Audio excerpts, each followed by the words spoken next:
అంటే ఏమిటంటే తెలిసేదాకా తెలియదంతే.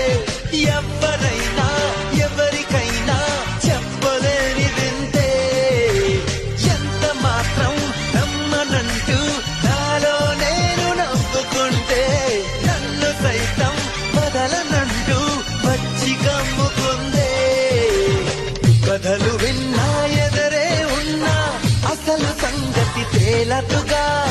అనుభవంతో చెబుతూ ఉన్నా